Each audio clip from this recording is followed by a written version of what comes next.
11 মাস পরে সতীপীঠ মাতা ত্রিপুরা সুন্দরী মন্দিরের সোনা এবং রূপার গহনা গণনা প্রক্রিয়া শুরু হয় সোমবার সকাল 10টা থেকে।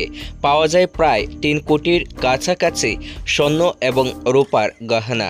সংবাদে জানা যায়, গত কিছুদিন আগে সতীপীঠ মাতা ত্রিপুরা সুন্দরী মন্দিরে থাকা 17টি প্রণামী বাক্স খোলা হয়। দিনভর ছিল গণনা প্রক্রিয়া।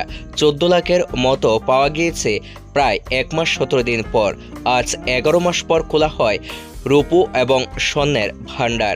মূলত সতীপীঠ মাতা ত্রিপুরা সুন্দরী মন্দিরে দেশ বিদেশ থেকে প্রচুর ভক্তরা আসেন, মায়ের কাছে মানত করেন। অনেকে মাকে ভালোবেসে শ্রদ্ধা করে রূপো কিংবা স্বর্ণের গহনা দিয়ে যান মাতাবাড়িতে, আর সেগুলি রাখা হয় প্রশাসনিক আধিকারিকের নজরদারিতে, যা 11 মাস পর আজ খোলা হয়।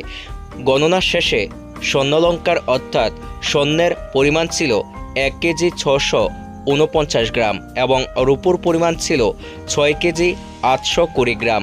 বলা যায়, সতীপীঠ মাতা ত্রিপুরা সুন্দরী মন্দিরে মানুষের আস্থা এবং ভালোবাসায় দিন দিন লোক সমাগম বৃদ্ধি পাচ্ছে।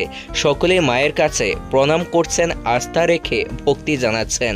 জেলা প্রশাসনের পক্ষ থেকে আরও জানানো হয়েছে, গত বছর অর্থাৎ 2025 সালের 23শে মার্চ খোলা হয়েছিল এই স্বর্ণ এবং রূপার ভাণ্ডার। তখন গণনা করে যা পাওয়া গিয়েছে তার পরিসংখ্যানও তুলে ধরেন। তারা জানান, স্বর্ণালঙ্কার পাওয়া গিয়েছে 4 কেজি 674 গ্রাম এবং রূপো পাওয়া গিয়েছে 15 কেজি 746 গ্রাম। বলা যায়, আজ মাতাবাড়ি মায়ের মহিমা গোটা বিশ্বে ছড়িয়ে রয়েছে। আসছেন দেশ বিদেশ থেকে প্রচুর ভক্ত, কারণ গত কিছুদিন আগে প্রণামী বাক্স খুলতেই দেখা গিয়েছে দেশ বিদেশের বহু টাকা মায়ের প্রণামী বাক্সে গচ্ছিত থাকতে।